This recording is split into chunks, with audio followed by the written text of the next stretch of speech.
to ESPN Cricket Info Matchday. It's tea on day 3 of the Lord's Test match. England are at 230 with a loss of 5 wickets. They've got 141 runs, but importantly, they've lost just 1 wicket in this particular session. VVS Lakshman, Ravi Bopara joins us. Andrew Miller of ESPN Cricket Info also joining us live from right outside the cricket ground at Lord's. But I'll start with you, VVS.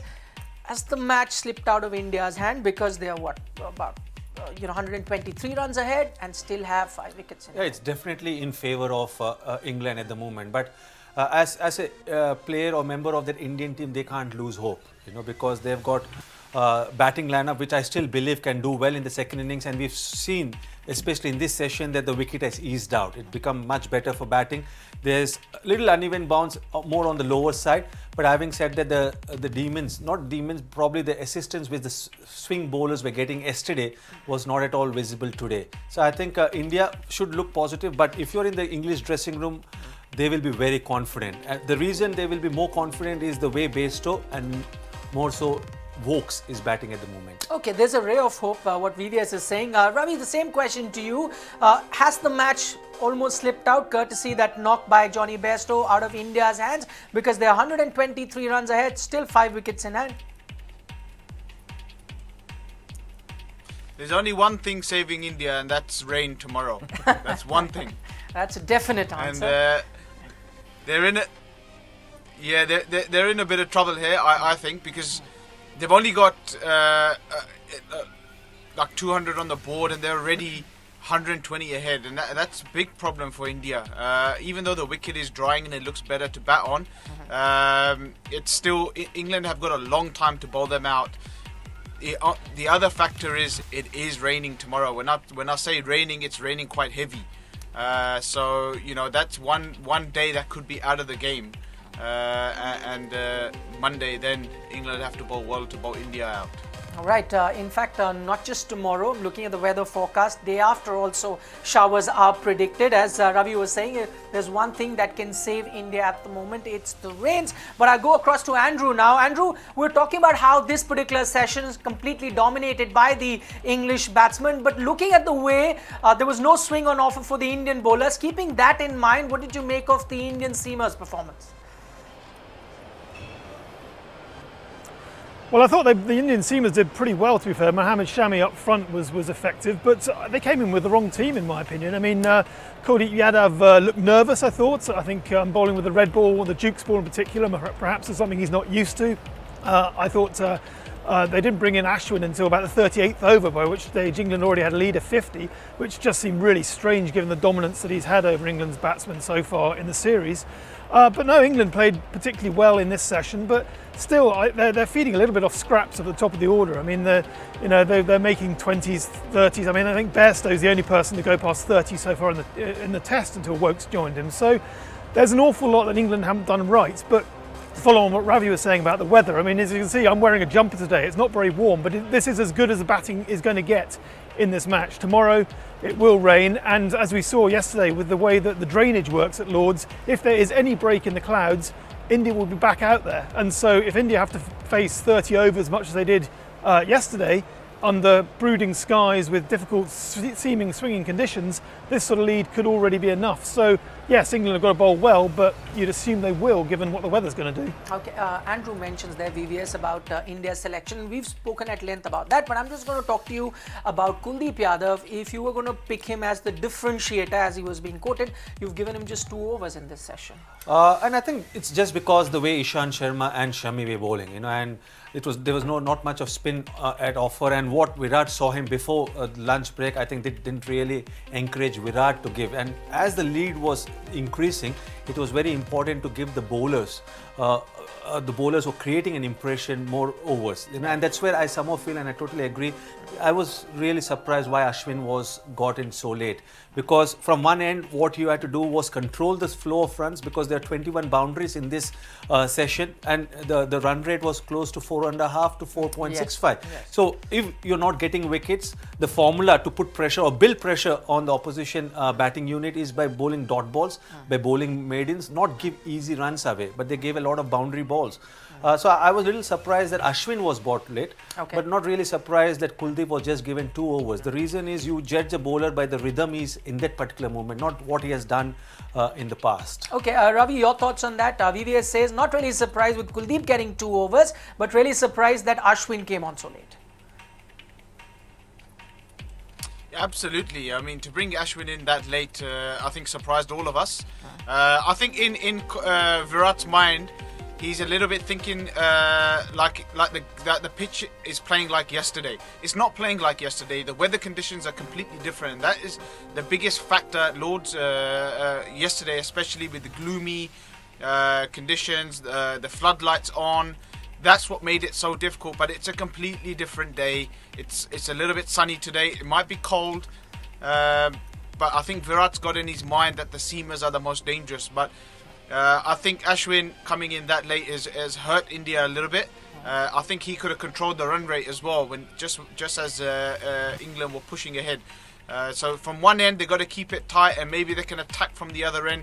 They got to do something and be smart the way they go about this, and not give England too big a lead. No, what's important is for Virat not to think that we made a wrong selection. You know, or we are missing Umesh. It's how you use the resources you got at your disposal. And if that means that from one end we have to have a spinner who can control the game, and from other end you have the fast bowlers, whether it's Ishan, whether it's Shami, or maybe even Hardik Pandya, but bowl in short bursts, maybe 3 or 4 overs where they can come and look to take wickets. But if they are bowling for long spells, then that impact, what you expect from them, will be lost, you know, and that's where the rotation of bowlers, you know, sharing that workload will become very important.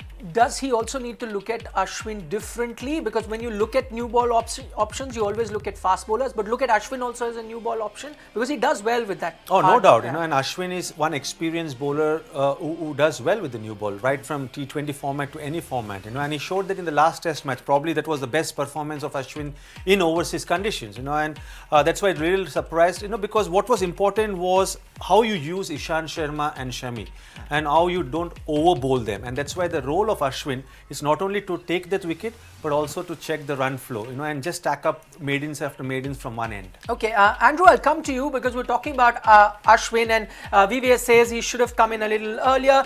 The one thing that we noticed with Ashwin in the first test match where he was so successful was that he was bowling with himself, not too much of experiment we saw from him. This time around he was trying a little too many experiments. Do you think that that was the reason why he hasn't been able to pick up a wicket here? Well, perhaps. I mean, maybe he felt he was obliged to try experiments because he come in so late and he couldn't control the rate. But there was one ball in particular, I think it tried to be a carrom ball. It came out as a 60-mile-an-hour long hop that got panned through point. I mean, you can't bowl that in club cricket, let alone at Lord's. So it was a very peculiar day's performance from India all round, really, especially as, you know, when they took those 5 early wickets, they looked like they had a real chance to be in the mix. But a word though for Chris Woakes. I mean, he has excelled himself, particularly, you know, he's been out injured, had a tough time in the Ashes, only taking 4 wickets. But on English soil, he's sensational. Obviously, he's filling huge boots with Ben Stokes missing out. But I mean, at Lord's alone, my colleague Nasha dug out the stat, a particularly geeky one, but a very good one, that says he's the first player ever to average more than 50 with the bat and less than 10 at any venue around the world. And he's played here a few times now. So, you know, he really is something else in English conditions and a real asset to this team. So he and Johnny Bairstow have done, in my opinion, probably enough to put England pretty safe in this contest already. All right, that is exactly what we were going to talk about. Bairstow looking like the standout performer for England at the moment, and as well as Chris Woakes, who's really helped in with that particular partnership. That's going to be our focus of discussion, but that after a short little break right here on ESPN Cricket for Matchday.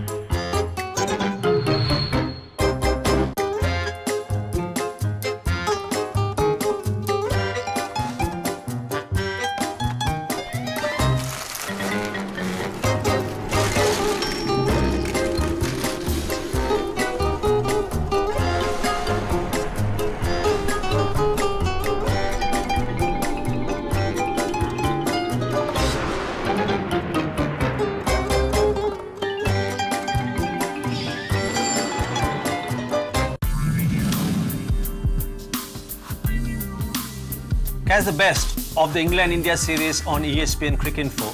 Match highlights, clips and the best moments. Download the app now for a better experience.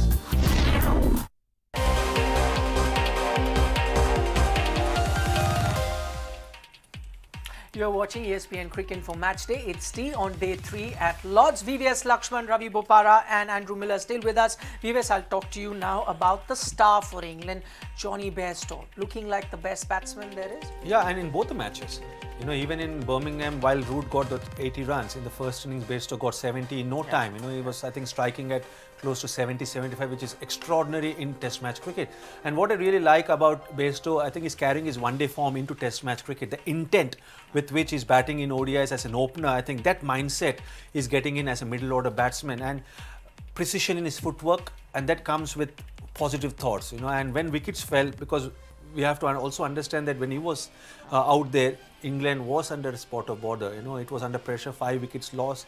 So I think it was very important to build that or stitch that partnership with Vokes. You know, very impressive knock, and I'm sure that he will be looking to convert this into a 3-figure mark, which he didn't do at Birmingham. Okay, Ravi, you spoke about what the Indian batsman should have done, play a few shots and look to score runs. Did you see that same approach by Bairstow, and is that the reason why he's been successful? Most definitely. Having someone like Bairstow coming in at number 6 is a great asset to your team. He's a mighty fine batsman. He's very aggressive.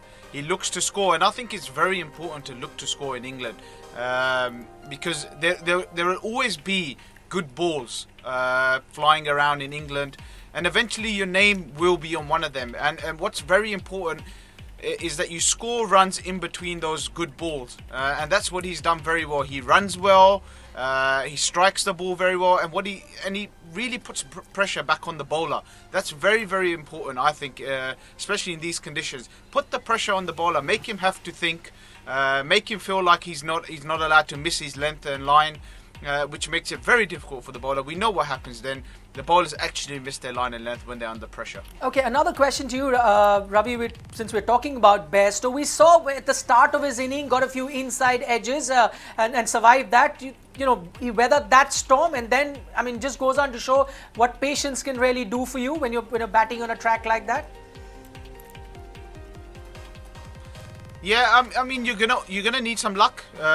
Anytime you get some runs, you need some luck, and he's certainly had that luck, inside edging it. But when you play shots, sometimes, you know, fortune favors the brave, and that's exactly what he's gone out there and done. So, you know, kudos to him. I think that's the best way to play, especially on this wicket. Although it is starting to look like a good wicket now. You know, let's not think about what happened yesterday. It was a completely different day. It's now looking like a very, very good wicket. The bowlers are looking tired. I think this is a dangerous time now for India. They have to be very smart in this next session because England could come out and be very aggressive. I really enjoyed the way Bairstow played the spinners. You know, you expect that he's a good player of fast bowlers growing up in England, but some of the shots he played of Kuldeep through the cover region, opening the face of the bat between mid-off and cover, and then also using his feet and hitting Ashwin over the long-on region, you know, and that's so important, you know, because he also has the ability, like Joe Root, to rotate the strike and maneuver the strike with his wrist, you know, and that's so important. Again, it boils down to your mindset, boils down to your intent, and he looks very dangerous at the moment. And the one who was giving him great company on the other end for England was Chris Vokes. He came into this particular match as a bowler, but that partnership actually is the one that really helped England build a good foundation. You can see 99 runs they've put together. This is the 6th wicket partnership between Bairstow and Vokes, and they've got a great run rate there at 4.15, and which is why they've been managed to get those 99 runs so quickly. Andrew, I'll come to you. We were a bit surprised when Chris Vokes walked out ahead of Sam Curran, but was that on expected line, or were you guys surprised too looking at that at Lord's? I wasn't actually. I think Vokes has actually got. Sorry, was that for me? I thought that was Vokes is one of the guys in England's batting order who's actually got one of the best techniques. I think, you know, particularly in conditions like this, he is a very sound batsman. I mean, he's unlike many of England's other batsmen or all-rounder batsmen. He's primarily a I guess, defensive technique-minded player rather than a sort of blaster in the mould of a Moeen Ali or a Ben Stokes. So I wasn't surprised that he was successful over here. I mean, as I say, he does average 50 at Lords already. He's just an incredibly good technical all-round cricketer, and I mean, it was technique again with the ball that's really prized India Open yesterday. All right, completely out of time. Andrew Miller, Ravi Bopara, VVS Lakshman, thanks so much for joining us. Tea was taken a short while ago. Now we'll have play. This is going to be the final session, and it promises to be an exciting one because the match at the moment, England may be slightly ahead, but in a great position. We'll take a short break. We'll see you at the end of the day's play.